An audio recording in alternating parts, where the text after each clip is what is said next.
السائل يقول هل السلفية هي السلفیہ ہی اوکے جی السلام علیکم، کیا حال چال ہے؟ خیریت سے ہیں آپ؟ ٹھیک ہیں؟ میں ٹھیک ہوں الحمدللہ. میں ارشد بٹ بات کر رہا ہوں. اوکے میں ایک سوال پوچھنا چاہ رہا ہوں آپ سے. یہ مجھے بتائیے کہ کیا کتاب و سنت کی روشنی میں ٹی وی دیکھنا، خبریں سننا، کوئی ایسے دوسرے پروگرام جو ہوتے ہیں یعنی خبروں پہ تبصرے اور ایسے جو مخلوط پروگرام ہوتے ہیں. دیکھیے ٹی وی چینل دیکھنے کے بارے میں بھائی جاننا چاہ رہے ہیں، اور قدیم زمانے میں اس کا نقطۂ نظر یا ٹی وی کے بارے میں مختلف علماء کی مختلف رائے ہوا کرتی تھی، لیکن موجود دور میں یا سعودی عرب کے جو علماء ہیں اور مشائخ ہیں ان کی نظر میں شیخ محمد بن صالح العثیمین بہت ویڈیوز کی مخالفت کیا کرتے تھے. شیخ عبدالعزیز بن باز رحمۃ اللہ علیہ شروع میں ویڈیو کی خاصی ویڈیوز میں ان کی تردید ہوا کرتی تھی، لیکن اس کے باوجود جب نشریات کی دنیا نے اس پوری دنیا کو اپنی مٹھی میں لے لیا تو ایسی صورت میں یہ کہنا کہ ٹی وی دیکھنا حرام ہے یہ درست نہیں ہے. کیوں؟ اس کی کچھ وجوہات ہیں، اسے آپ سمجھ لیجئے. میری ایک پریزنٹیشن تھی جس زمانے میں میں نور ٹی وی چینل سیٹلائٹ کا لانچ کرنا چاہتا تھا، وہ مجھے کامیابی نہیں ملی، لیکن میں وہی نظریہ اور وہی پروگرام آپ کی خدمت میں یوٹیوب اور فیس بک پر لے کر حاضر ہو جاتا ہوں.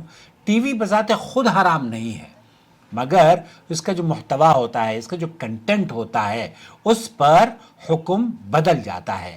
ٹی وی یا اسکرین پر کسی چیز کو دیکھنا بذات خود نہ تو شرعاً حرام ہے اور نہ ہی ناپسندیدہ، جبکہ وہ منکرات، خرافات، فحاشی، جھوٹ، غیبت یا حرام مناظر پر مبنی یا مشتمل نہ ہوں.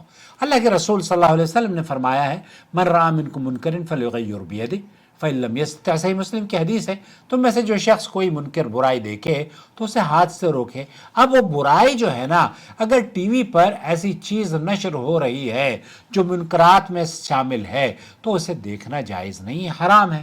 لیکن اگر کوئی چیز خبر یا تجزیہ ہو رہا ہے جس سے کسی مسلمان کو، کسی انسان کو فائدہ پہنچ رہا ہے تو یہ بالکل جائز ہے. صحیح بخاری کے اندر اللہ کے رسول صلی اللہ علیہ وسلم نے اس طرح، اللہ تعالیٰ نے، یہ ایک حدیث ہے صحیح بخاری، نبی کریم صلی اللہ علیہ وسلم کا فرمان کچھ اس طرح سے ہے، اللہ تعالیٰ نے بن آدم کا زنا میں حصہ لکھ دیا ہے جسے وہ لامحالہ پائے گا. آنکھ زنا کرتی ہے اور اس کا زنا دیکھنا ہے، اور اس کا زنا کیا ہے؟ دیکھنا.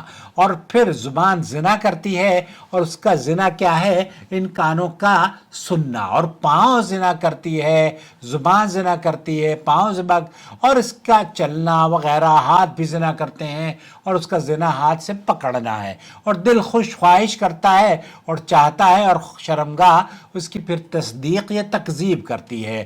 اور اس حدیث میں نبی کریم صلی اللہ علیہ وسلم نے بھی آنکھ کے زنا سے ابتدا کی ہے. تو اس سے یہ پتہ چلتا ہے کہ وہ چیز جو کہ آپ کو نہیں دیکھنی چاہیے، اگر دیکھ رہے ہیں تو اسے اللہ کے رسول صلی اللہ علیہ وسلم نے زنا سے تعبیر کیا ہے. اور یہی وجہ ہے کہ ایک مرتبہ نبی کریم صلی اللہ علیہ وسلم حضرت علی رضی اللہ تعالیٰ عنہ کو یہ فرمایا کہ علی تم ایک نظر کے بعد دوسری نظر نہ دوڑاؤ، آپ کے لیے تو یہ آپ کے لیے پہلی تو ہے لیکن دوسری نہیں. یعنی کہ اگر کسی عورت پر نظر پڑے تو پھر اسے آپ بار بار نہ دیکھیں، بلکہ اللہ کے رسول صلی اللہ علیہ وسلم نے، ایک صحابی ہیں، انہوں نے وہ نبی کریم صلی اللہ علیہ وسلم کے بعد فضل بن عباس رضی اللہ تعالیٰ عنہما نبی کریم صلی اللہ علیہ وسلم کے ساتھ عید الاضحیٰ کے دن مزدلفہ سے منع جاتے ہوئے اونٹنی پر آپ کے پیچھے سوار تھے. تو قریب سے سوار عورتیں گزری تو فضل ان کی جانب دیکھنے لگے تو نبی کریم صلی اللہ علیہ وسلم نے فضل کا سر دوسری جانب پھیر دیا.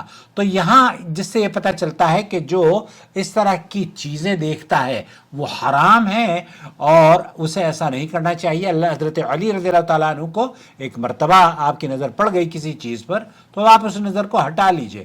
البتہ آپ کا یہ کہنا کہ کوئی تجزیاتی پروگرام ہو، کوئی خبر کا پروگرام ہو، تو ایسے پروگراموں کو دیکھنا اگر اس سے آپ کو بدعقیدگی اور شر اور آپ کا وقت ضائع نہیں ہو رہا ہے، نماز آپ کو وہ پروگرام نماز کے لیے نہیں روک رہے ہیں، تو پھر جائز ہے۔ لیکن نبی اور اللہ کے رسول صلی اللہ علیہ وسلم کے صحابہ بھی حالات حاضرہ پر تبصرہ کیا کرتے تھے، اور جو امور سیاسی امور جو خبریں آپ کے پاس آتی اسے آپ شیئر بھی کیا کرتے تھے۔ اللہ تعالیٰ قرآن کریم میں فرماتا ہے وَلَا تَقِفْ مَا لَيْسَ لَكَ بِهِ علم، یہاں اور اس چیز کے پیچھے نہ لگو جس کا تمہیں علم نہیں ہے۔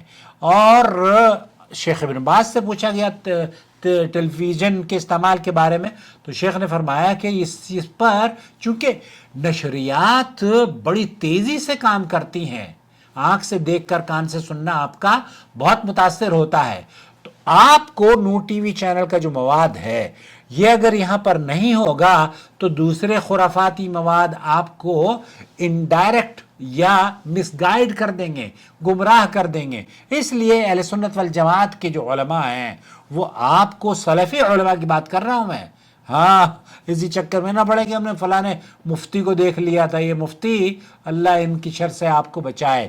تو دوستو، بھائیوں اور بہنوں، آپ شیخ صالح الفوزان ہیں، شیخ عبدالعزیز بن باز ہیں، ان سے کہا واجب ہے یہ علماء پر کہ وہ اللہ سے ڈریں اور ٹی وی کا صحیح استعمال کریں۔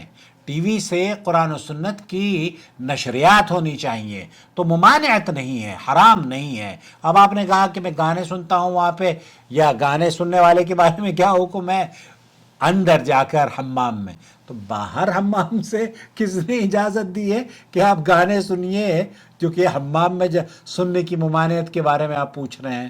آپ دیکھیے یہ آپ نے جو پوچھا ہے وہ دیکھنا سننا کیا جائز ہے؟ اور دوسرا میں یہ پوچھنا چاہ رہا ہوں ہاں، کہ نہاتے ہوئے اب نہاتے ہوئے ہو یا غیر نہاتے ہوئے ہو، موبائل لے جانا، اس پہ گانے چل رہے ہیں، انگلش کے گانے، اردو کے گانے، وہ کیا سننا جائز ہے یا نہیں؟ آپ خود بتائیے کہ یہ گانے اردو کے، انگلش کے، عربک کے حمام کو چھوڑ دیجئے، مسجد میں سننا جائز ہے؟ آپ کیا کہیں گے؟ نہیں، جائز نہیں ہے۔ تو حمام میں وہ سن رہا ہے، اللہ اسے اس کی شر سے بچائے اور اس کو توبہ کی توفیق دے۔ تو خلاصہ کلام یہ ہوا میرے عزیز، میرے دوست، اگر کوئی شخص سیاسی، معاشی یا دینی تجزیہ دیکھتا ہے جس سے قوم کی اصلاح ہوتی ہو، سماج کی اصلاح ہوتی ہو، عقیدہ یا فہم میں درستگی ہوتی ہو، تجالیت زدہ میڈیا کا توڑ عمل میں آتا ہو، مسلمانوں کو باشعور کرنے کی تنظیم چلائی جاتی ہو جیسے ہم چلا رہے ہیں، تو یہ عمل کار ثواب بن سکتا ہے، کار ثواب ہے۔ اور اس چینل کو اگر آپ سپورٹ کریں گے جوائن ممبرشپ کے ذریعے تو یہ انشاءاللہ تعالیٰ آپ کے صدقہ جاریہ کا حصہ بنے گا۔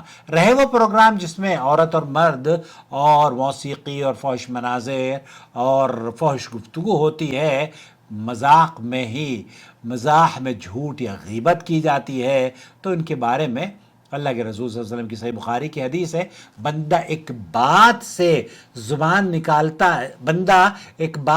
سے نکالتا ہے جو اللہ کی ناراضگی کا سبب ہوتی ہے، حالانکہ اسے وہ معمولی سمجھتا ہے، مگر وہ اس کے باعث جہنم میں دھکیل دیا جاتا ہے۔ لہذا ایسے پروگرام سے پرہیز کرنا چاہیے۔ جو پروگرام ٹی وی یا خبروں کا استعمال کرنا بالکل جائز ہے، کوئی حرج نہیں ہے، مگر شرعی احتیاط کے ساتھ اگر کوئی شخص اسلامی شعور اور معاشرتی فہم اور امت مسلمہ کے حالات سمجھنے کے لیے میڈیا استعمال کرتا ہے تو جائز ہے، کیونکہ آج کل کے دور میں ہی اب ایران اور اسرائیل کی جنگ ہو رہی ہے۔ آپ کو پتہ ہے ہم غیر شعوری طور پر بھی کسی کو اگر یہ سمجھنے لگیں، سپورٹ کرنے لگیں، بہت سارے مسلمان ہیں جو ان دونوں میں سے ایک کو سپورٹ کرتے ہیں، حالانکہ یہ جنگ نہ فلسطینیوں کے لیے ہے، نہ مسجد اقصیٰ کے لیے ہے، یہ اپنے مفاد کے لیے جنگ لڑی جا رہی ہے۔ اس لیے آپ کو ہر چیز ٹی وی پر نہیں ملتی، بلکہ راسخ علماء سے ملنے پر آپ کو اس طرح کی نصیحتیں بھی مل جائیں گی انشاءاللہ۔ والسلام علیکم ورحمۃ اللہ وبرکاتہ۔